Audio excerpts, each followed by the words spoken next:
आती हैं, बस मैं इसीलिए कह रहा हूँ क्विकली ख़त्म कर दूँगा। हाँ 2 बजे फारिग कर दूँगा।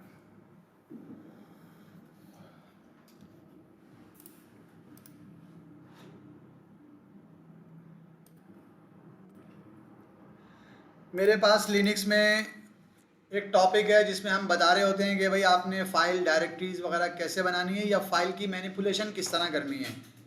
तो मैं इस यूज़र से लॉगिन हूँ रूट से।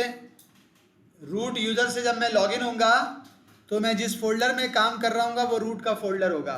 ये रूट मेरा यूज़र है जिससे मैं लॉगिन हूँ। रूट यूज़र से आप लॉगिन करके पूरे सिस्टम में किसी भी जगह पे फाइल बना सकते हैं, किसी भी जगह पे डायरेक्टरी बना सकते हैं। अगर आप रूट से लॉगिन है तो पूरे सिस्टम के ऊपर रूट को राइट्स होते हैं, वो कोई भी फाइल क्रिएट कर सकता है, कहीं भी डायरेक्टरी क्रिएट कर सकता है। तो मैं अभी जब रूट से लॉगिन हुआ हूँ तो जिस फोल्डर में मैं मौजूद हूँ वो /रूट का फोल्डर है। जब मैं इससे एग्जिट कर जाऊंगा तो मैं किस यूजर से लॉगिन हूँ? स्टूडेंट से। और मेरा होम फोल्डर कौन सा है? होम में स्टूडेंट।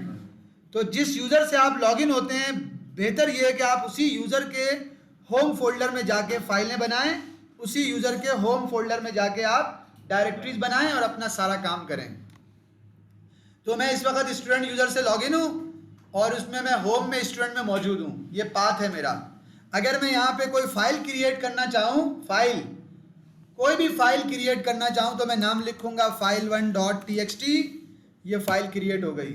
ls करके मैं देखूंगा तो ये फाइल मेरी यहाँ पे मौजूद है। इस फाइल में क्या है? नाम तो इसका ऐसा है लेकिन इसमें है क्या? टच करके मैंने कहा file.cfg कॉन्फ़िगरेशन फाइल। ls करके देखूंगा ये फाइल मुझे यहाँ नजर आ रही होंगी, लेकिन इनमें है क्या? इससे पता चल रहा है कि ये cfg फाइल है, कॉन्फ़िगरेशन फाइल है। इससे पता चल रहा है कि ये txt फाइल है। तो लिनक्स में फाइल के एक्सटेंशन इतने इंपॉर्टेंस नहीं रखते। एक कमांड होती है, मैं फाइल की टाइप मालूम करने के लिए फाइल की कमांड लिखता हूं। फाइल की टाइप मालूम करने के लिए फाइल की कमांड लिखता हूं। ये फाइल की कमांड है, ये बताती है कि तुम्हारी जो file1.txt है ये है क्या? क्या है ये? क्या है इसमें? बोला एम्प्टी है ये। टच की कमांड से आप कोई भी फाइल क्रिएट करोगे तो वो एम्प्टी फाइल बनेगी, खाली फाइल बनेगी, उसमें कुछ नहीं होगा। अगर आप mkdir यूज करके फोल्डर 1 बनाओगे तो ये फोल्डर बनेगा, ये फोल्डर बनेगा mkdir से, लेकिन ये फोल्डर में क्या होगा? एम्प्टी होगा, खाली होगा, इसमें कुछ नहीं होगा।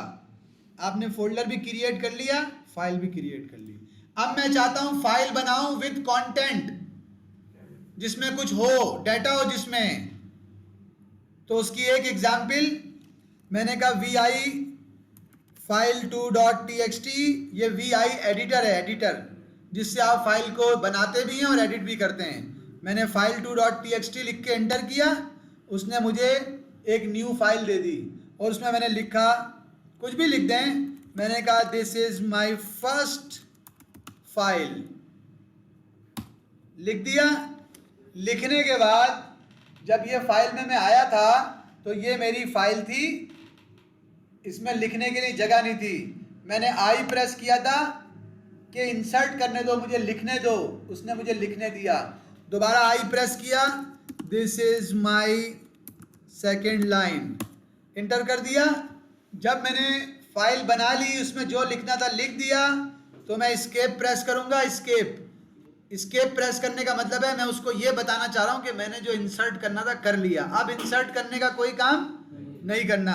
अगर तीसरी लाइन प्रेस करनी, तीसरी लाइन भी लिखनी है तो आई प्रेस करूंगा। जब मैं इंसर्ट मोड में आ जाऊंगा तो फिर मैं लाइन लिख सकूंगा। जब मैं एस्केप कर दूंगा फिर मैं लाइन लिख नहीं सकूंगा। अभी मैं इंसर्ट मोड में नहीं हूं। फिर मुझे इसको सेव करके बाहर निकलना है तो मैं लिखूंगा कॉलन, प्रेस करूंगा कॉलन, ये नीचे कॉलन आ गया, WQ, W से राइट करो, सेव करो, Q से क्विट कर जाओ, सेव करके क्विट कर जाओ। अगर बगैर सेव किए बाहर निकलना है तो Q लगाऊंगा, एक्सक्लेमेशन का साइन लगा दूंगा कि बगैर सेव किए बाहर निकल जाओ। मैंने WQ कर दिया, जस्ट इंटर प्रेस किया। अब जब आप ये फाइल देखेंगे, इसके बारे में जानने की कोशिश करेंगे तो वो आपको ये नहीं कहेगा, जिस तरह यहाँ पे कह रहा था कि ये एम्प्टी फाइल है, अब वो कह रहा है कि ये एक टेक्स्ट फाइल है। इस टेक्स्ट फाइल के कंटेंट को देखने के लिए कि क्या लिखा हुआ है आप इस तरह देख सकते हैं। तो फाइल एम्प्टी क्रिएट करनी हो तो कैसे करेंगे, फाइल को VI एडिटर से क्रिएट करना हो तो कैसे करेंगे, फिर एक और क्रिएट करने का ऑप्शन है, मैं उस तरह भी क्रिएट कर रहा हूं। मैंने बोला echo welcome to my file, ये जो है वो एक फाइल बनाओ न्यू फाइल के नाम से और उसमें ये डाल दो, बस उसका नाम ही न्यू फाइल होगा, ये बना दो। जब आप LS करोगे आपको ये न्यू फाइल नज़र आएगी, जब आप उसको कैट करोगे उसके कंटेंट नज़र आएंगे, जब आप उस फाइल के बारे में मालूम करोगे उसके बारे में आपको पता चलेगा। और एक और पॉइंट कि इस फाइल के बारे में अगर स्टेट मालूम करोगे, स्टेटिस्टिक्स मालूम करोगे तो ये भी पता चलेगा कब बनी है, कब मॉडिफाई हुई है, कब पैदा हुई है, कब चेंज हुआ है उसके अंदर, अगर कोई चेंज हुआ है तो कब उसको मॉडिफाई किया गया है, कब उसको एक्सेस किया गया है। अगर आप देखो तो उसमें सारे टाइमिंग जो है वो एक्सेस का टाइम सिर्फ चेंज आ रहा है क्योंकि हमने उसको कैट किया था, कैट बनने के बाद कैट किया था। अभी क्या टाइम हो रहा है भाई मेरे पास 13:34, मैंने कहा कैट न्यू फाइल। जब दोबारा स्टेटिस्टिक्स मालूम करूंगा उस फाइल के तो अब आप देखो उसमें टाइम जो है वो कुछ आ रहा है भाई, चेंज नहीं हुआ। नहीं सर, उसको मॉडिफाई करना पड़ेगा ना। हाँ स्टैट डॉट हमने फाइल को चेंज ही नहीं करा ना, फाइल में चेंज कर देते हैं। हमने कहा भाई उसमें वेलकम टू माय फाइल के अंदर वेलकम में एम लगा दूं, हाँ एम लगा देते हैं भाई।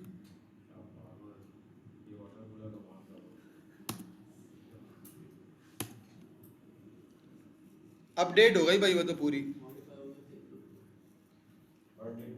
बर्थ डेट वही है उसकी और चेंज मॉडिफाई ये वाली चीज चेंज हो गई है, ये चेंज हो गई।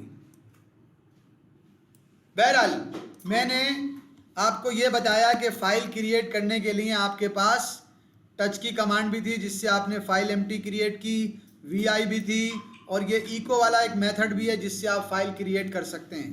कैट का भी एक मेथड है। बताया था, बताएं। सही दो सही कैट कैट लिखें, उसके आगे वो ग्रेटर देन का साइन बना के फाइल जो भी आपको बनानी है बनाएंगे, तो फिर वो नीचे ऑप्शन देगा क्या उसमें डाटा इंसर्ट करना है, फिर आप उसको प्रैक्टिस की हुई है इन्होंने। ये तो बहुत ये प्रैक्टिस है यार। फाइल बनाने का एक तरीका ये भी है, इन्होंने कहा कैट करें, ऐसे करें, फाइल का नाम लिखें जो भी नाम हो, फिर ऐसे करें, नहीं ऐसा नहीं, नहीं सिर्फ फाइल नेम लिखें। हाँ बस इधर उधर और कुछ नहीं करें, ऐसे करके एंड नहीं लिखें, नहीं जरूरत नहीं है इसकी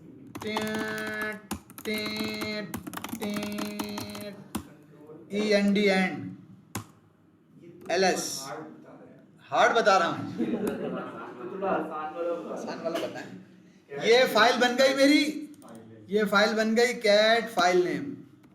इस फाइल में यही सब कुछ लिखा होगा जो मैंने ऊपर की लाइनें लिखी हैं। हाँ आपकी मर्जी, आप और कोई तरीका भी इस्तेमाल करना चाहें कर लें। असल मसला ये है कि आपको फाइल बनाना आना चाहिए। मैंने 2-3 मेथड आपको बता दिए, इस तरह से आप फाइल क्रिएट कर सकते हैं और उसके अंदर जो भी कंटेंट होंगे वो आप फाइल करके देखेंगे तो आपको पता चल जाएगा कि इसके अंदर कंटेंट क्या लिखे हुए हैं। मॉडिफाइड स्टेट की टाइप की जब हमने स्टेट की ऑन टाइप तो मॉडिफाइड चेंज दोनों दिखा रहा, तो एक ही चीज इसमें अलग अलग क्या फर्क है पता नहीं यार, ये मुझे नहीं पता, इतनी डिटेल नहीं पता मुझे। लिनक्स में फाइल आपने क्रिएट की, अगर किसी फाइल को आपने कॉपी करना होगा तो कॉपी की सिंपल कमांड होती है। आपने कहा फाइल 2 को कॉपी करो, उसका नाम है file2.txt। आप चाहते हैं उसका नाम ऐसा हो जाए file2.txt। एक इसी की कॉपी बन जाए, कॉपी आपने उसकी कॉपी बना ली, एक फाइल का नाम ये रहा और एक फाइल का नाम ये रहा। इस फाइल में और इस फाइल में कोई डिफरेंस नहीं है। अगर आप डिफरेंस लेना चाहें तो आपने कहा डिफरेंस बताओ इसके कंटेंट में और इसके कंटेंट में, उन्होंने कहा कोई डिफरेंस कोई नहीं है। हाँ अगर आपने जो कॉपी बनाई है उस फाइल को आप एडिट करें और एडिट करने के बाद उसमें अगर कोई चेंजेस कर देते हैं, जैसे मैंने यहाँ पे P से पेस्ट किया और मैंने लिख दिया थर्ड लाइन, तो सेव करके बाहर आ गया। जब आप डिफरेंस लेंगे तो वो आपको बताएगा इसके अंदर एक लाइन, इसमें 2 लाइनें, इसमें 2 लाइनें, इसमें 3 है, इसमें 2 के बाद एक लाइन ऐड हुई है, लाइन नंबर 3 इसमें ऐड हुई है नए वाली में, जिसमें ये लिखा हुआ है। 2 के बाद ऐड हुई है एक लाइन 3, उसमें ये लिखा हुआ है। कौन सी वाली फाइल में? इस वाली फाइल में। तो इन दोनों के अंदर डिफरेंस ये है। मेन चीज ये कि आपको कॉपी का पता हो। ये जो डिफरेंस की मैंने आपको एक बात बताई है, ये क्यों बताई है उसका मैं एक रीजन आपको दे रहा हूं। ये आपको बहुत सारे ऐसे काम करना होंगे। एक एग्जाम्पल दे रहा हूं मैं आपको रन टाइम की। मुझे कहा गया एक फाइल है जिसको चेंज करना है, कोई भी फाइल हो सकती है, मुझे कहा गया उसको चेंज करना है। मैं गया, मैंने कहा cp etc में ssh में sshd की कॉन्फ़िगरेशन फाइल है, उसको मुझे चेंज करना है। जब भी किसी फाइल को चेंज करना होता है तो उस फाइल का चेंज करने से पहले बैकअप बनाना लिनक्स में जरूरी है। लोग रिकमेंड करते हैं भाई बैकअप बना लो, उसके बहुत सारे फायदे होते हैं आपको। तो मैंने इस फाइल को, कोई भी रैंडमली एक फाइल ले लें, मैं इस फाइल को चेंज करना चाहता था, मैंने कहा इस फाइल का बैकअप बना दो। अब बैकअप में मैं 2 चीजें हैं जो चाहता हूं। आमतौर पे लिनक्स के लोग बैकअप बनाते हुए इस बात का ख्याल रखते हैं कि वो जो बैकअप जिस दिन का बना रहे होते हैं उस दिन की डेट डाल देते हैं। कैसे? मैंने कहा कॉल $date + %f, ये फॉर्मेट है, जो आज की डेट होगी वो आ जाएगी। कैसे आएगी अगर आप चेक करना चाहें तो आपने कहा etc में ssh में sshd_config में 2 फाइलें आ रही हैं, एक का नाम ये है और एक का नाम ये है, जो आज ही बनी है अगस्त 20 13 39 को। उसमें ये डेट इस तरह से आ रही है। डेट के मुख्तलिफ फॉर्मेट हैं, आप जो फॉर्मेट यूज करना चाहें वो आप कर सकते हैं। मैंने डेट का ये वाला फॉर्मेट यूज कर लिया, ठीक है। अब मैं इस वाली फाइल में गया और मुझे इसको चेंज करना है। vi/etc sshd_config में गया, इसको मैंने चेंज करना है। क्या चेंज करना है भाई इसमें? मैंने कहा यार इसमें ऐसा करो, एक जगह पे लिखा हुआ है परमिट रूट लॉगिन, क्या रूट को लॉगिन करना देना है? मैंने कहा ये रूट का लॉगिन बंद कर दो, बंद कर दो, सिर्फ नॉर्मल यूजर से लॉगिन करें, रूट का लॉगिन बंद कर दो। WQ से सेव कर लिया। अब जब मैं डिफरेंस लूंगा तो डिफरेंस मेरे सामने कैसा आएगा भाई, अभी आप देख लीजिएगा। diff etc sshd_config और etc sshd_config डैश। क्या डिफरेंस है दोनों फाइलों में? ओरिजिनल ये फाइल है और उसकी मॉडिफाइड ये वाली फाइल है। तो क्या डिफरेंस है? उसने कहा लाइन नंबर 43 में आपने चेंज किया है, आपने उसके अंदर जो है वो डाला है परमिट रूट लॉगिन नो और वहां पे से निकाल दिया परमिट रूट लॉगिन यस। तो ये आपने उसके अंदर जो है वो चेंज किया है इस फाइल में, उसकी जगह पे ये डाला है आपने। तो इस तरह से आप डिफरेंस का लेने का अगर आपको पता होगा तो बहुत सारी फाइलें होती हैं जिसमें आप मल्टीपल लाइनें चेंज करते हैं, तो आप डिफरेंस निकाल लेते हैं कि मैंने क्या क्या चेंज किया है, वो आपको दिखा देता है। हज़ारों की तादाद में भी ऐसी बहुत सारी फाइलें हैं जिनके अंदर हज़ारों लाइनें लिखी होती हैं, तो आपको इससे ये आइडिया हो जाएगा। बहरहाल मैंने आपको फाइल बनाने के 2-3 मेथड जो हैं वो बताए हैं। फाइल को कॉपी करने की बात की हमने। अगर फाइल का नाम चेंज करना होगा, ये कॉपी करने का ऑप्शन था। अगर किसी फाइल का नाम चेंज करना है, मूव करना है, नाम की बात बाद में करेंगे, मूव करना है तो ये एक फाइल है ls, मैंने कहा मूव कर दो, मैं रूट यूज़र पे हूँ, यहाँ आ गया स्टूडेंट पे, ls ये फाइल है जिसका नाम है file.cfg। मैं चाहता हूँ ये कॉन्फ़िगरेशन फाइल है, इसको यहाँ से उठाओ file.cfg को और etc के फोल्डर में डाल दो, इसकी लोकेशन यहाँ से चेंज कर दो। कॉन्फ़िगरेशन फाइलें सारी etc में होनी चाहिए। तो मैंने एंटर किया, उसने मुझे कहा तुम कौन हो?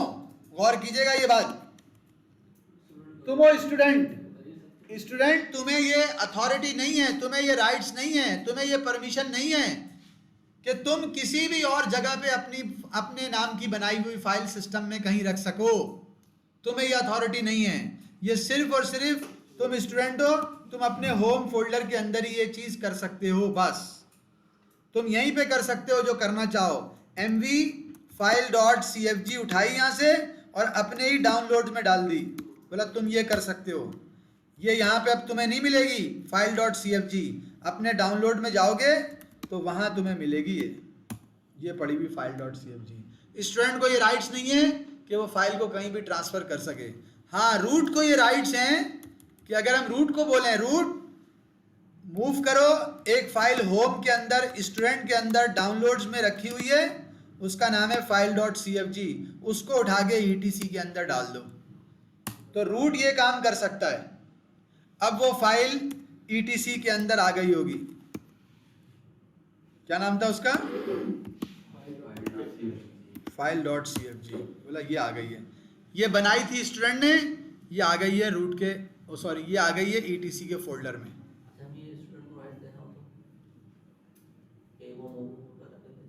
नहीं, क्यों कर ले वो मूव भाई, क्यों कर ले। इसके लिए आप sudo su की कमांड चलाएंगे तो रूट पे आ जाएगा वापस। और क्या, वो आप ट्राई कीजिए।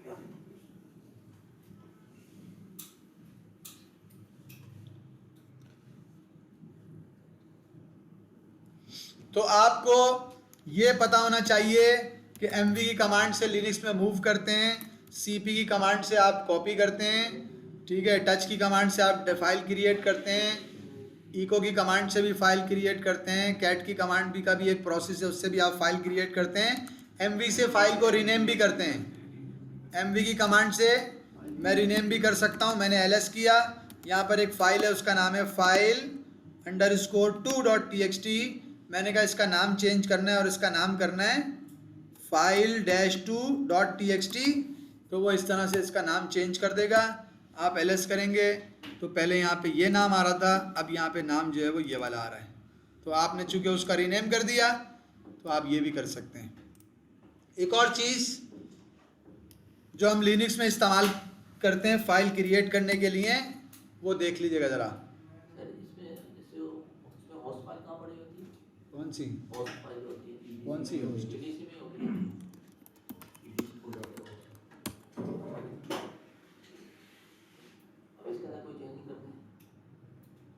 इसमें कोई चेंजिंग तो तुम बताओ कैसे चेंजिंग करेंगे इसमें, तुम बताओ ना। ये इसका ऑनर रूट है, तो मैं रूट से लॉगिन हुआ, मैंने कहा vi/etc host की फाइल है, इसमें मुझे चेंजिंग करनी है, मुझे इसके अंदर लिखना है भाई ऐसे करके लिखना है। ये लिखा जो है वो काम, मतलब लिखा हुआ जो है वो इसका कोई पर्पज़ नहीं होगा या इसका कोई इफेक्ट नहीं होगा। मैंने बोला welcome to my host file, मैंने लिख दिया, WQ से सेव कर दिया, चूँकि शुरू में हैश लगा दिया है तो उस कमेंट है वो उसका कोई फ़र्क नहीं पड़ेगा, लिखा हुआ आ गया। etc होस्ट में जब आप जाएंगे तो ये लिखा हुआ है, लेकिन ये जो लिखा हुआ है इसका कोई इम्पैक्ट नहीं आएगा क्योंकि मैंने ऐसे लिख दिया, इसकी ख्वाहिश पे लिख दिया।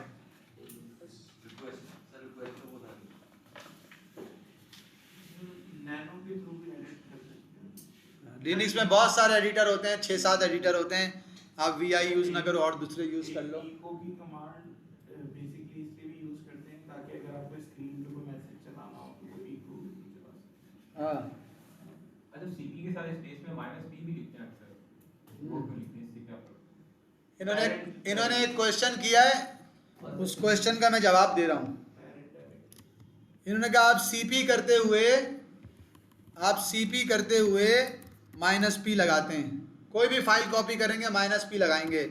हमने जितनी भी कमांड यूज़ की हैं हर कमांड के अंदर कुछ ना कुछ जो है वो पैरामीटर लगते हैं, कुछ ऑप्शंस लगते हैं।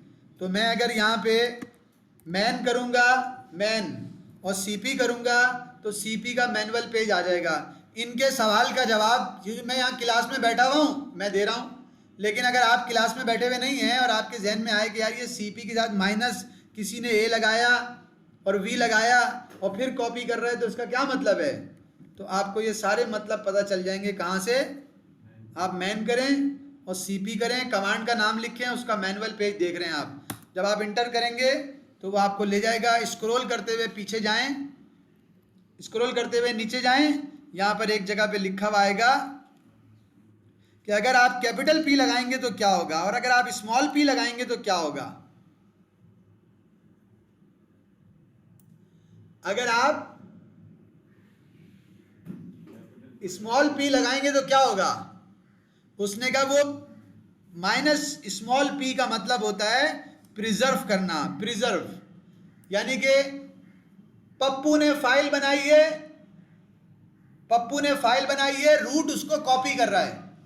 पप्पू ने फाइल बनाई है, रूट उसको कॉपी कर रहा है। तो जब रूट उसको कॉपी करेगा तो जहां पे कॉपी करेगा वहां पे किसका नाम आएगा? पप्पू का नाम नहीं। पप्पू का क्यों आएगा भाई? रूट का आएगा। बनाई पप्पू ने थी, ऑनरशिप पप्पू के पास थी, रूट ने उसको उठा के कॉपी कर दिया कहीं और। तो जहां पे रूट कॉपी कर रहा होगा उसको, तो वहां पे किसका नाम आएगा? रूट का नाम आएगा। वो बताएगा रूट ने लाके रखी है, रूट इसका ऑनर है। अगर आप माइनस पी लगा देंगे तो वो फाइल जो जहां रखी हुई है, जिसने बनाई है, जो टाइम स्टैम्प है, जो ऑनरशिप है, वो सारी चीजें प्रिजर्व कर लेगा। प्रिजर्व का मतलब है उसकी परमिशन, उसका मोड कहलाता है परमिशन, उसकी ऑनरशिप, उसका टाइम स्टैम्प, ये तीनों चीजें प्रिजर्व हो जाएंगी और यहां से उठ के वहां पे चली जाएंगी। एग्जाम में एक क्वेश्चन आता है कि यहां से फाइलें यहां पे कॉपी करनी है, इस यूजर की फाइलें उठा के यहां पे कॉपी करनी है। एक लोकेशन देते हैं सोर्स की, एक देते हैं टारगेट की, और एज इट इज करनी है, एज इट इज। अब ये एज इट इज का मतलब अगर किसी को नाम पता चले, वो तो सिंपल कॉपी की कमांड लिखता है और यहां से उठा के वहां पे ले देता है, लेकिन वो क्वेश्चन उसका 0 मार्क्स आते हैं उसमें। क्यों आते हैं? कि यहां से जब उसने फाइल को उठाया, पप्पू की बनाई हुई फाइल को उठाया और उठा के उसने वहां पे ले जाके रखा और उसने माइनस पी बीच में नहीं लगाया, तो एज इट इज नहीं हुआ। वहां पे नाम आ जाएगा भाई ये फाइलें रूट ने रखी हैं, ये अभी अभी रखी गई हैं, इनकी ऑनरशिप रूट के पास है, इनकी परमिशन ये है। वो चेंज कर देता है सब कुछ अगर आपने माइनस पी नहीं लगाया तो। प्रिजर्व का वो है, ये प्रिजर्व का मतलब है जैसा यहां पे रखा हुआ है एज इट इज उठा के वहां पे ले जाओ, with permission, with ownership, with time stamp. तो वो है पी का ऑप्शन। बहरहाल आपने कमांड यूज की थी, फाइलों को कॉपी किया था, फाइलों को रीनेम किया था, एमवी की कमांड से मूव किया था।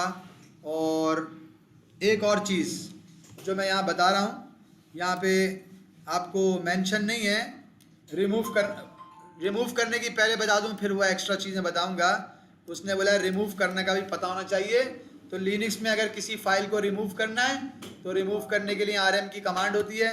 पहले आपको फाइल का नाम पता हो, फाइलों के नाम क्या क्या हैं। अगर आपको रिमूव करनी है तो आप रिमूव कर दें। मैंने रिमूव किया file2.txt, रिमूव करना है, उसने वो रिमूव कर दिया। ls करके देखूंगा वो यहाँ पे मौजूद नहीं होगी, रिमूव कर दिया मैंने। एक और चीज़ जो मैं यहाँ पे आपको दिखाना चाह रहा हूँ कि अगर किसी डायरेक्टरी को रिमूव करना है और वो डायरेक्टरी एम्प्टी है, खाली है, तो मैं यहाँ पे कमांड लिखूंगा क्या, rmdir फोल्डर 1, rmdir फोल्डर 1। अगर वो एम्प्टी होगी तो डिलीट हो जाएगी, लेकिन अगर वो एम्प्टी नहीं होगी, mkdir बनाओ पाकिस्तान की डायरेक्टरी, उसके अंदर सिंध की डायरेक्टरी, उसमें कराची की डायरेक्टरी और उसमें 90 की डायरेक्टरी, ये बनाओ, ये बनाओ। जब मैं बनाने के लिए गया तो उसने मुझे मैसेज दे दिया, can not create directory Pakistan Sindh Karachi 90, no such file directory, तुम बना नहीं सकते इस नाम की डायरेक्टरी। तो मैंने कहा भाई अगर मैं इसमें -p लगा दूं, ये mkdir की कमांड है, अगर मैं इसमें -p लगा दूं तो उसने बोला अब बन जाएगी। तो डायरेक्टरी क्रिएट करते हुए -p का क्या मतलब है, मुझे अगर नहीं पता तो मैं मैन कर लूंगा। सर ने बताया था, नहीं याद आ रहा, मैं बोलूंगा मैन करो mkdir, ये बताएगा कि -p का क्या मतलब है जो लगाया गया था। क्या करेगा ये, बोला ये मेक करेगा पेरेंट डायरेक्टरीज एज नीडेड, क्या काम करेगा ये करेगा कि जब ये डायरेक्टरी क्रिएट कर रहा होगा, बनानी किस नाम की है, 90, ये बनानी है।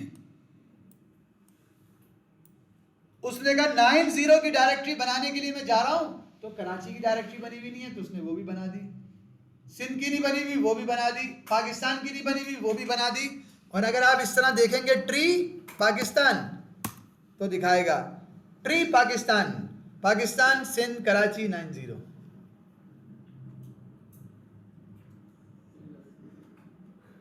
हाँ, अगर मैं रिमूव करने जाऊंगा तो रिमूव करते हुए मैं उसको क्या बताऊंगा, देखें मैंने कहा रिमूव करो पाकिस्तान सिंध कराची 90, रिमूव करना है।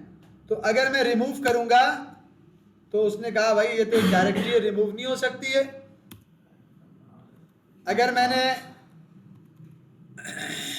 सबको रिमूव करनी है,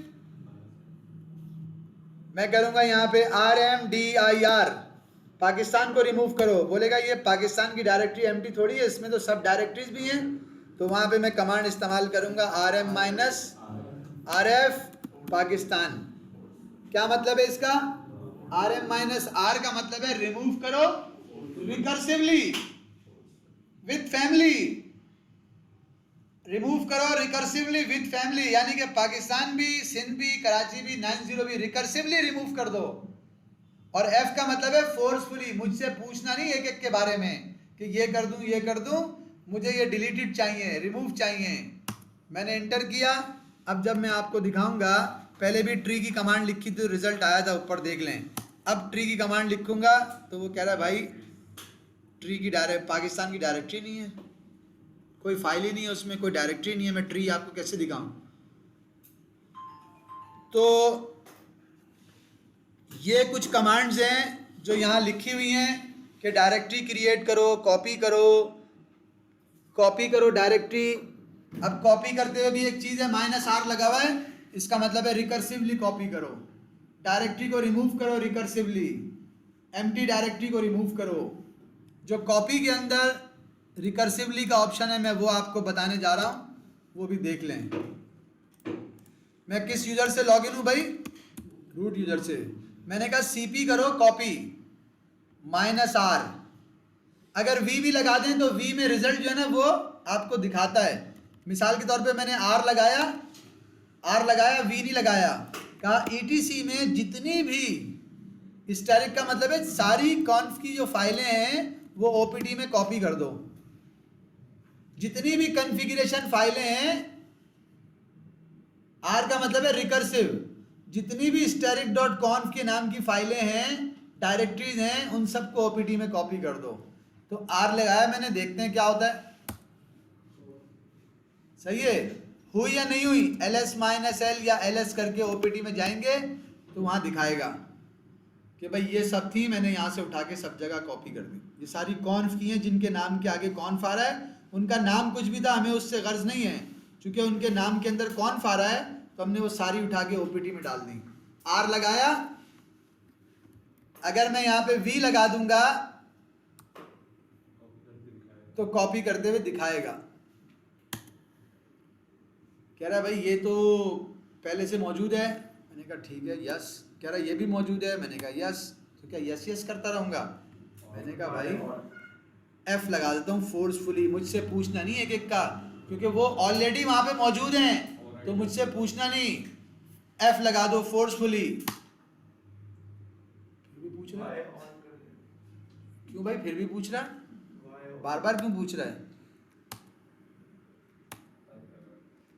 तंग कर रहा है। अगर कभी भी ऐसे पूछना नहीं चाहिए उसको, मैंने फोर्सफुली लगाया उसको, तो मैं ऐसा कर सकता हूं, मैंने कहा इको y, जब भी वो y का हो तो y डाल देना। कमांड से पहले मैंने फोर्सफुली लगाने से कुछ नहीं हो रहा, मैंने कहा इको y पाइप लगा के CP। अब देखते हैं क्या होता है। जब भी तुमसे जहां तुम्हें यस करना हो वहां पे खुद ही यस कर देना, देखते हैं क्या होता है। तुमने सारे y ओवरराइट खुद ही कर दिया। पता नहीं उसमें मुझे मालूम नहीं कि कैसे होता है, इसलिए मैंने ऐसा कर दिया। ls-al/opt सारी फाइलें यहाँ पे आई हुई हैं। ये लिंक है उसका, शॉर्टकट है, शॉर्टकट ब्रेक हो गया है। बहरहाल तो आपको मैं कमांड क्या बता रहा था कि आप एक फाइल कॉपी कर रहे थे, वो आपसे जब ऑलरेडी कॉपी हो चुकी है वो आपसे बार बार पूछ रहा था। तो इस सिचुएशन के अंदर अगर आप इको y लगा देंगे तो वो फिर उसमें जहाँ पे भी y की ज़रूरत पड़ेगी वो आपका y का जो रिज़ल्ट है वो हो जाएगा। एक और चीज़ जो इसमें मैं आपको बताना चाह रहा हूँ, देखिएगा कभी कभी ऐसा होता है कि हमें फाइलें बनाना होती हैं मुख्तलिफ नामों से। जैसे मुझे डायरेक्टरी बनानी है, किस नाम से? मुझे डायरेक्टरी बनानी है बैकअप के नाम से, जिसमें बैकअप हो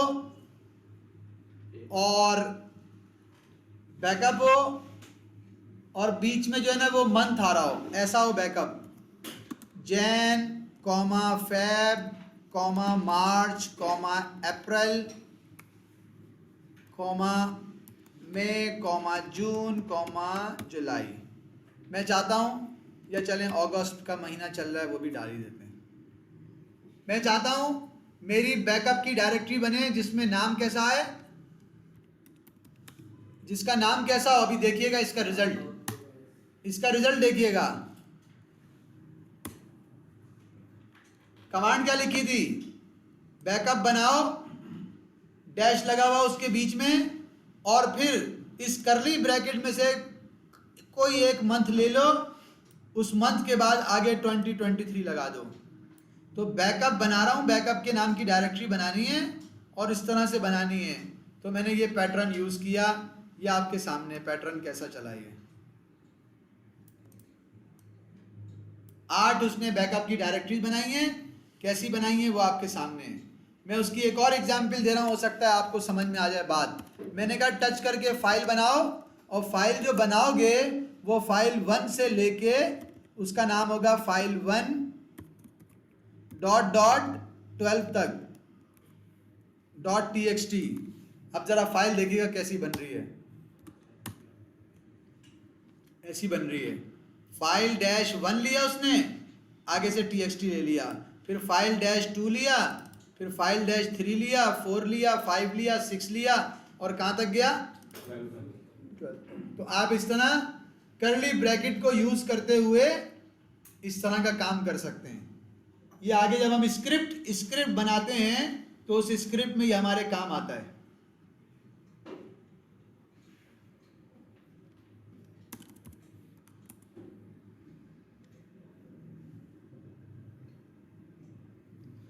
अब मैं लिनक्स में चाह रहा हूं कि बहुत सारी फाइलों को कंबाइन करके टार बनाऊं, जिस तरह हम जिप बनाते हैं, जिस तरह हम रार बनाते हैं विंडोज में, मैं वो चाह रहा हूं बनाना। ये एग्जाम का क्वेश्चन भी है, वो बोलता है कि भाई आपने टार बनाना है। तो अब मैंने टार लिखा, ये जिस तरह माइक्रोसॉफ्ट में विनजिप होता है, विनरार होता है, लिनक्स में टार होता है। मैंने कहा टार बनाओ, तो -C मतलब टार क्रिएट करो।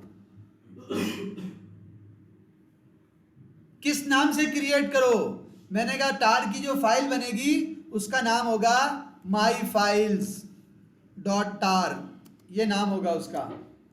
और उस myfiles.tar में वो तमाम फाइलें शामिल कर दो जिनका नाम फाइल से शुरू होता है, जिनके नाम में फाइल -- आता है।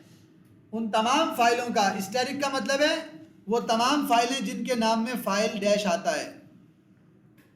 इसमें ये वाली फाइल शामिल नहीं होगी, ये वाली फाइल शामिल नहीं होगी, ये वाली फाइल शामिल नहीं होगी।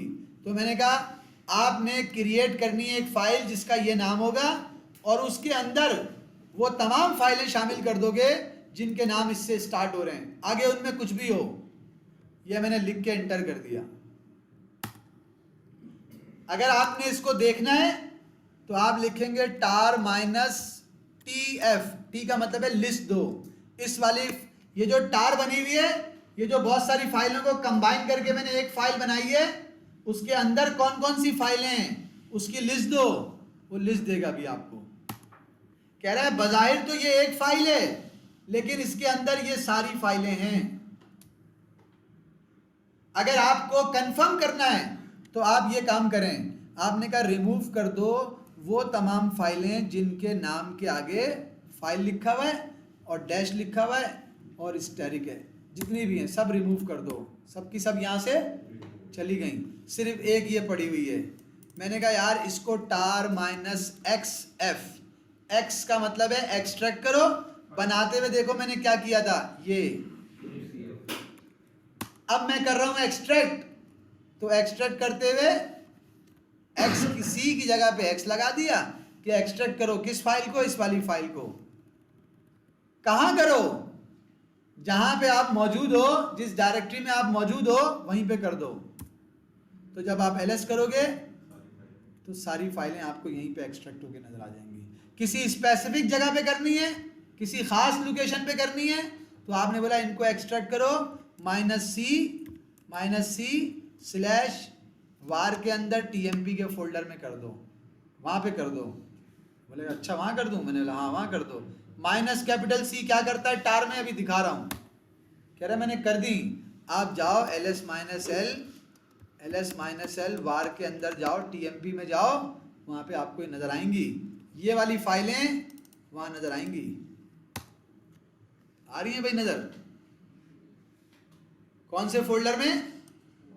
वार tmp में। बोला ये रखी हुई, किसी भी फोल्डर में आप कर सकते हैं, किसी भी फोल्डर में। मैंने इसका इंतखाब क्यों किया इस फोल्डर का, ये टारगेट मैंने क्यों सिलेक्ट किया? -c का मतलब होता है इस आर्काइव को एक्सट्रैक्ट करो इस लोकेशन पे। लिनक्स में 2 फोल्डर ऐसे होते हैं जो वर्ल्ड राइटेबल होते हैं, कोई भी उनमें राइट कर सकता है, कोई भी। एक /tmp का और एक var tmp का। ये ऐसे फोल्डर हैं जो वर्ल्ड राइटेबल होते हैं, इनके ऊपर जो परमिशन होती है वो एवरीवन को रीड राइट एग्जीक्यूट की होती है। बाकी लिनक्स में कोई ऐसा फोल्डर नहीं होता जिसमें एवरीवन को रीड राइट एग्जीक्यूट की परमिशन हो। यही वजह है कि अगर कोई लिनक्स के अंदर मेलवेयर डालेगा तो वो यहीं से इंटर होगा, यही वो जगह है जहां से वो इंटर होगा। अगर आपने इसको सिक्योर कर लिया तो समझो आपकी मशीन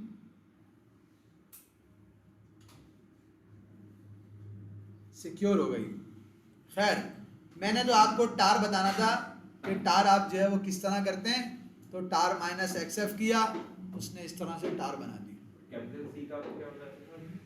कैपिटल सी क्या करता है? टारगेट को बताता है, ये कहाँ पे आपने अनटार करनी है वो टारगेट बता रहा होता है।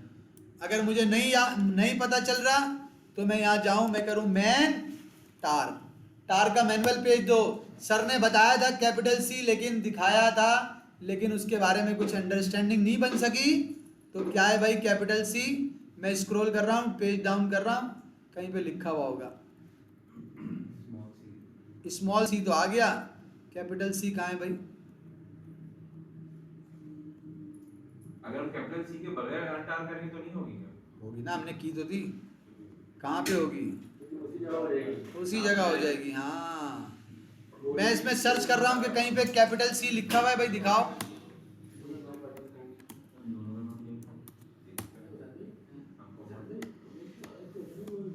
मैंने तो ऑफिस में करा, ये टार को अनटार किया है तो पाथ खाली पाथ दिया कि -c मैंने कभी यूज नहीं करा, वो हो जाती है हमारे पर। और कर लिनक्स हमारे ऑफिस में क्या कमांड होती है आपकी, बताएं जरा। ls ये रखी हुई टार यहाँ पे, तो मैंने क्या किया, टार -xf myfiles.tar क्या करूँ? और फिर सिर्फ पाथ दे दिया हमने उसमें। क्या पाथ?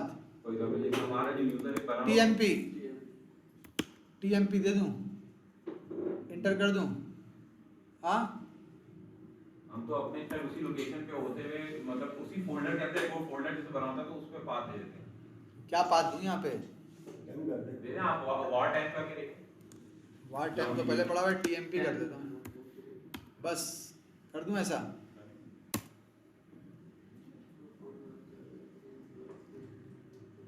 क्या कमांड लिखते हैं आप भाई? ये मैं उसको बता रहा हूँ कि तुमको मैंने कहा है ये टार है, इसको मैं एक्सट्रैक्ट करने के लिए कह रहा हूँ। फाइल कौन सी है? ये वाली। इसको कहाँ पे एक्सट्रैक्ट करना है? मैंने बोला इसको करना है इस लोकेशन पे, इस लोकेशन पे, टीएमपी की लोकेशन पे इसको अनटार करके रखना है। अगर आपको ये काम करना है टार की कमांड से तो उसके लिए मेंशन करना ज़रूरी है। या फिर आप एक काम करें, सबसे आसान, आपने बोला यार ऐसा करो, सीपी करो मेरी माई फाइल्स डॉट टार को, क्या नाम है, माई सीपी करो माई फाइल्स डॉट टार को टीएमपी के अंदर। यहाँ पे पहले कॉपी कर दो, फिर सीडी करके टीएमपी में जाओ और वहाँ जाके ये फाइल तुम्हें नज़र आए तो टार -xf माई टार डॉट, इसको यहाँ पे टार कर लो। ये इसका मतलब है ये यहीं पे टार हो गई, ये आ गई, टार हो गई। अच्छा जीसीडी यूज हुआ होता है, ऐसा होता है? बता रहे हैं। टार का मतलब होता है आर्काइव करना, बहुत सारी फाइलों को मिला के एक फाइल बनाना, उसे कहते हैं आर्काइव, जो टार की कमांड लिनक्स में इस्तेमाल होती है। अब जो लोग माइक्रोसॉफ्ट में काम करते हैं वो विनजिप कर देते हैं। विनजिप में वो आर्काइव भी बनाता है और कंप्रेस भी करता है। तो लिनक्स के अंदर अब ये मैंने एक ज़रा देखिएगा, एक फाइल बनाई है अपने होम फोल्डर में। मैं कौन सा यूजर हूं? स्टूडेंट। मेरा होम फोल्डर कौन सा है? अभी मैं किस फोल्डर में हूं? प्रेजेंट वर्किंग डायरेक्टरी क्या है? टीएमपी। तो मैं अपने होम फोल्डर में जाना चाहता हूं। होम फोल्डर में जाने के लिए अगर मैं ये साइन लगाऊंगा, ये साइन लगाऊंगा तो मैं अपने होम फोल्डर में पहुंच जाऊंगा। कहां पहुंच गया? अपने होम फोल्डर में पहुंच गया। यहां पर एक फाइल पड़ी हुई है, उसका नाम है myfiles.tar। किसी भी फाइल का अगर साइज देखना हो लिनक्स में तो du-sh myfiles.tar साइज देखते हैं। उसने बताया ये है 12K की। मैं चाहता हूं इस 12K की फाइल को मैं कंप्रेस कर दूं। कंप्रेस, तो कंप्रेस करने के लिए मेरे पास लिनक्स में 3 4 5 टूल्स हैं कंप्रेस करने के। हर टूल डिपेंड करता है कौन सी टाइप की फाइल है तो उस पर अप्लाई होता है। मैंने कहा यार ये नॉर्मल लिनक्स की कंप्रेस फाइल बनानी है तो gzip से बना दो। अब ये gzip से कंप्रेस बन गई है। पहले इसका नाम था myfiles.tar, जब इसके ऊपर gzip लगा तो ये myfiles.tar.gz बन गई। और अब इसका साइज क्या बन गया कंप्रेस होने के बाद? पहले कितना था? 12K। अब कितना हो गया? 4K। अगर मैंने कहा मुझे ये वाला टार का सिस्टम यूज नहीं करना तो मेरे पास और भी टार के टूल हैं, मैं उनको यूज कर सकता हूं। मिसाल दे रहा हूं, मैंने इसको अनटार किया gunzip myfiles.tar। मैं अभी हिस्ट्री लेके आऊंगा, सवाल कर लीजिएगा जो भी हो। मैंने कहा भाई इसको xz का एक टार का टूल होता है कंप्रेस करने का, सॉरी xz, उससे कंप्रेस करो। उससे कंप्रेस किया, फिर ls किया तो पता चला उसमें gz के बजाय क्या लग गया? xz लग गया। और उसका साइज क्या हो गया? साइज में कोई फर्क पड़ा है? कह रहा है उसके साइज में कोई फर्क नहीं पड़ा। उसने भी 12K का था, उसने उसको जो है वो 4K ही कर दिया। तो एक xz का टूल होता है, एक और टूल होता है, अगर इसको अनकंप्रेस करना है तो unxz, ls करेंगे वो उसका नाम हट गया क्योंकि हमने उसको unxz कर दिया। और अगर हमने पहले चलाया था तो आप देखें पहले हमने क्या कमांड चलाई थी? कंप्रेस करने के लिए gzip और अनकंप्रेस करने के लिए gunzip। कंप्रेस करने के लिए xz और अनकंप्रेस करने के लिए unxz। इस तरह एक और टूल भी आता है bzip2।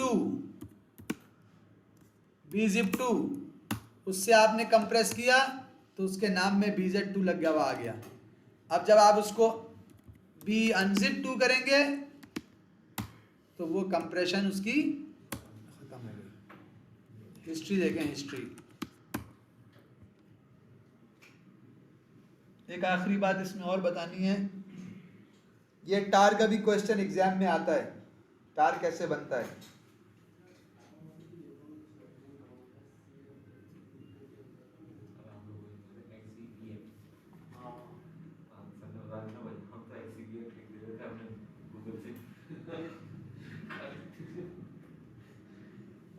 तार बनाते हैं, हमने -XCVF हमने गूगल से ढूंढ के करा था। और तार और जिप बन नहीं जाए। चलेगी जो कमांड आप बता रहे हैं वो। चला रहे हैं, शीशे चला रहे हैं। उसको टेस्ट हम पूरा बना, मैं आपको चला के दिखाऊंगा, कमांड चला कर आउटपुट। देखो टार में टार बनाते हुए अगर आप सी लिखोगे तो इसका मतलब है कि आप उसको कंप्रेस कर रहे हो, आर्काइव बना रहे हो, क्रिएट कर रहे हो। टार बनाते हुए अगर आप एक्स लगाओगे तो इसका मतलब है आप उसको एक्सट्रैक्ट कर रहे हो। तो सी और एक्स टार के अंदर एक साथ इस्तेमाल नहीं होते। नहीं, -ZC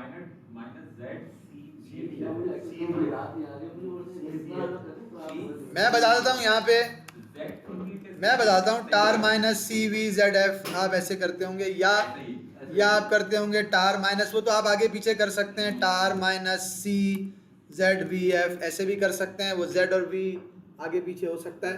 तो असल में चीज़ क्या है, मैं गया टार के अंदर, मैंने कहा मैनुअल दो टार का। जो आप गूगल से कोई भी कमांड लिख के टाइप कर रहे हैं, कोई मसला नहीं, आप टाइप करें, आपको तो अपना काम करना है, ठीक है। लेकिन आपने मैन किया, टार किया, वो आपको बताएगा कि सी का मतलब क्या है।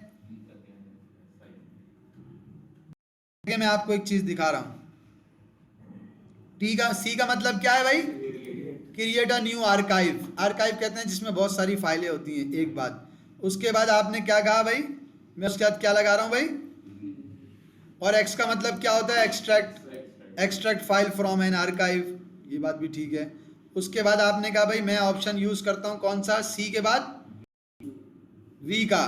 तो वी का ऑप्शन क्या करता है, मैं सर्च कराता हूं, मैंने कहा -V क्या करता है, आजा भाई, -V क्या करता है भाई, ऊपर चला गया, कंफर्म है, ये रहा, क्या करता है -V भाई, अबे यार तंग नहीं कर, वर्बोस का मतलब है वो जो काम करेगा वो दिखाएगा। सीपी में -V क्या करता है, वर्बोस कॉपी कर रहा है, दिखाएगा कि ये फाइलें कॉपी कर रहा हूं। बहुत सारी लिनक्स की कमांड में, हर कमांड में जरूरी नहीं कि ये ऐसा V का मतलब वर्बोस दिखाए, लेकिन ज्यादातर लिनक्स की कमांड में वो V का मतलब होता है वर्बोस, यानी कि कॉपी करते हुए दिखाएगा कि मैं कौन सी फाइलें कॉपी कर रहा हूं, वर्बोस, ठीक है। तो हर चीज को की वर्बोसिटी लेवल बढ़ा देता है, दिखाता है आपको। V तो ये हो गया, टार -CVZF। अब Z कहां पर है भाई, मैं स्क्रॉल करके चला गया, एक जगह पे Z लिखा हुआ होगा,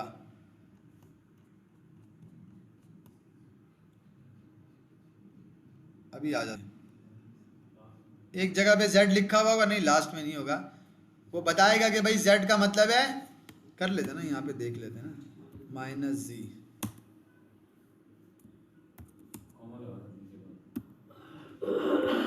कॉमा, ये आ गया।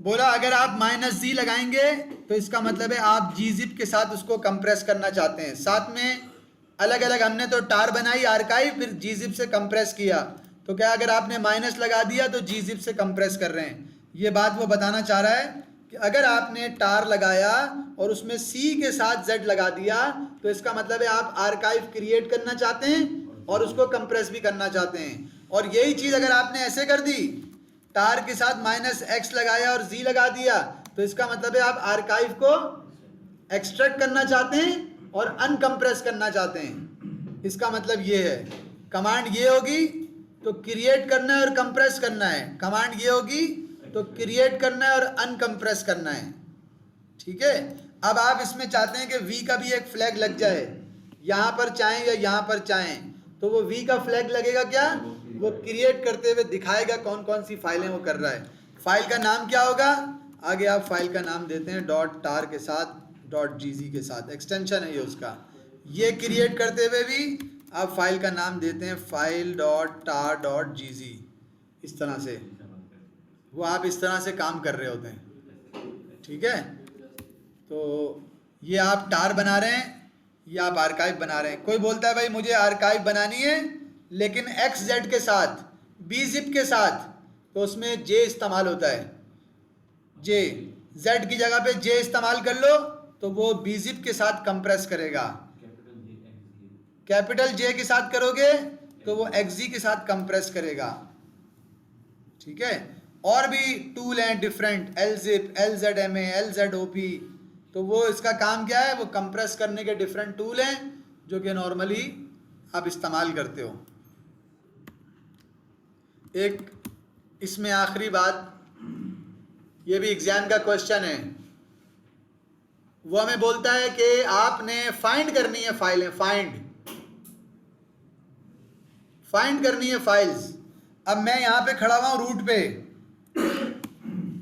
रूट पे मुझे कहा गया है कि फाइंड करो पूरे सिस्टम में, पूरे रूट पार्टीशन पे, पूरे माई कंप्यूटर में समझ लो, पूरे रूट पार्टीशन में फाइल्स फाइंड करो जिन फाइलों के नाम, जिनके नाम स्टार्ट होते हो नेम इज इक्वल टू, जिनके नाम स्टार्ट होते हैं उनमें फाइल आता हो, आगे कुछ भी आता हो, वो सारी फाइलें जिनका नाम फाइल से शुरू होता है वो सब फाइंड करो। कहीं भी रखी हुई है सिस्टम में, किसने भी बनाई है, मुझे वो चाहिए। अगर आप उसको ये बता देंगे तो वो फाइंड करेगा वो सारी फाइलें जिनका नाम फाइल से शुरू होता है। अगर मुझे वो सारी फाइंड करनी है जो फाइलें हैं तो एफ लगा दूं कि उनकी टाइप एफ है, फाइल है वो। अगर वो डायरेक्टरीज हैं तो उनके नाम के आगे डी लगा दूं। क्या मेरे पूरे सिस्टम में कोई ऐसी डायरेक्टरी है जिसका नाम फाइल से स्टार्ट होता है? तो दिखाओ, एंटर, दिखाओ। उसने कहा यार ये नेम इज इक्वल टू नहीं आता, इसमें ये गलती की है तुमने, अननोन ऑप्शन है ये, ऐसा करो। अब देखो जितनी भी ऐसी डायरेक्टरीज हैं जिनका नाम शुरू होता है फाइल से, वो डायरेक्टरीज हैं वो उसने दिखा दी यहाँ पे। जिनका नाम किससे शुरू होता है? जिनका नाम शुरू होता है फाइल से। कह रहा है ये सिस के अंदर, कर्नल के अंदर, ट्रेसिंग के अंदर, इवेंट के अंदर फाइल लॉग की एक डायरेक्टरी है, चूंकि आपने दिया था टाइप डी, ये डायरेक्टरी यहाँ पे रखी हुई है। कहाँ कहाँ रखी हुई है वो सब बता रहा है, उसने सब दिखा दी कि कहाँ कहाँ रखी हुई है। कमांड मेरी क्या थी? ये है मेरी कमांड, यहाँ से शुरू हुई है, ये है कमांड मेरी। अगर मैं टाइप में डी के आगे एफ लगा देता तो इसका मतलब है कि मैं बात कर रहा हूँ डायरेक्टरी की नहीं, मैं बात कर रहा हूँ फाइलों की जिनके नाम एफ से शुरू होते हैं। रेडिट के एग्जाम में क्वेश्चन क्या आता है? उसमें यह क्वेश्चन नहीं आता, उसमें क्वेश्चन ये आता है, लिख लिया? उसमें क्वेश्चन ये आता है कि भाई आपने फाइंड करनी है पूरे सिस्टम में एक यूजर है जिसका नाम है स्टूडेंट, उसकी तमाम फाइलें, डायरेक्टरी जिनको वो ओन करता है वो आपने फाइंड करनी है। और फाइंड करने के बाद चाहे वो फाइलें हों चाहे वो डायरेक्टरीज हों, होनी चाहिए इस यूजर की। अब फाइंड की कमांड को अगर आप मैनुअल लेंगे तो उसमें बहुत सारे ऑप्शन मिलेंगे। इसमें उन्होंने एक कंडीशन और लगा दी कि जिसका साइज हो तो स्टूडेंट यूजर की, लेकिन उसका साइज 5K से ज्यादा हो और उसका साइज 10K से कम हो। ऐसी फाइलें निकालो स्टूडेंट यूजर की जिसका साइज प्लस, मतलब प्लस 5K से ज्यादा हो, प्लस ज्यादा हो, और उसका साइज माइनस 10K से कम हो, वो निकालो।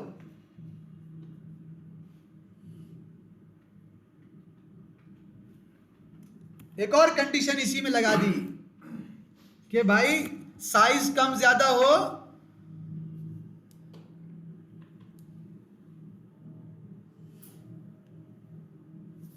अभी इतने काफी है, दिखाओ है ऐसी कुछ?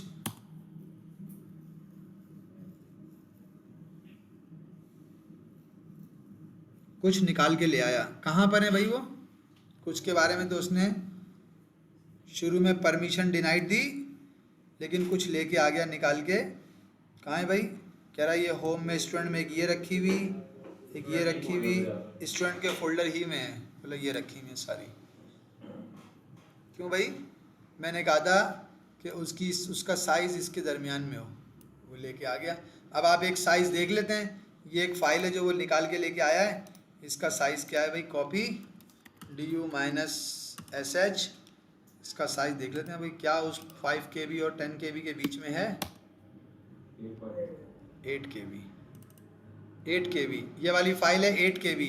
अगर मैं इसको ऐसा कर दूंगा कि 5K और 8K से कम हो, इसके दरमियान में हो, तो अब रिजल्ट क्या आएगा, ये वाली फाइल नहीं आनी चाहिए क्योंकि वो 8 KB की है। आई नहीं आई, क्यों नहीं आई कि वो 8 KB, तो हमने कहा लेस देन 8 KB हो या ग्रेटर देन 5 KB हो। कमांड मेरी क्या है, कमांड देख लें आप, ये है कमांड, और इस कमांड के और बहुत सारे ऑप्शन हैं जो कि हम यूज़ कर सकते हैं। आपको सिर्फ ये पता हो कि फाइंड की कमांड लिनक्स में इस्तेमाल कैसे होती है।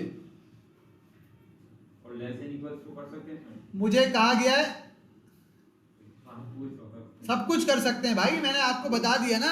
अब आपके पास ऑप्शन है, आप मैन करें और फाइंड करें और उसका मैनुअल पेज आपके पास आ जाएगा। आप उसके मैनुअल के पेज में हर लिनक्स की कमांड में ऐसा होता है कि उसमें एग्जाम्पल्स का पोर्शन होता है, आप वहाँ जाएं एग्जाम्पल के पोर्शन में, वहाँ पे आपको वो सारी चीज़ें दिखाएगा फाइंड करने के ऑप्शन। ये एग्जाम्पल का पोर्शन, इसको देखते रहें। फाइंड के साथ लोकेट फाइंड एक अलग कमांड है, लोकेट एक अलग कमांड है। जैसे हम विंडो में कोई फोल्डर वगैरह क्रिएट करते हैं तो रिसाइकल में चला जाता है, तो यहाँ पे कमांड लाइन से कोई भी काम करेंगे, इसमें भी रिसाइकिल बिन होता है, लेकिन कमांड लाइन से कोई भी काम करेंगे वो रिसाइकिल बिन में नहीं जाएगा। कमांड लाइन से आपने अगर किसी फोल्डर को रिमूव कर दिया तो वो चला गया मतलब चला गया।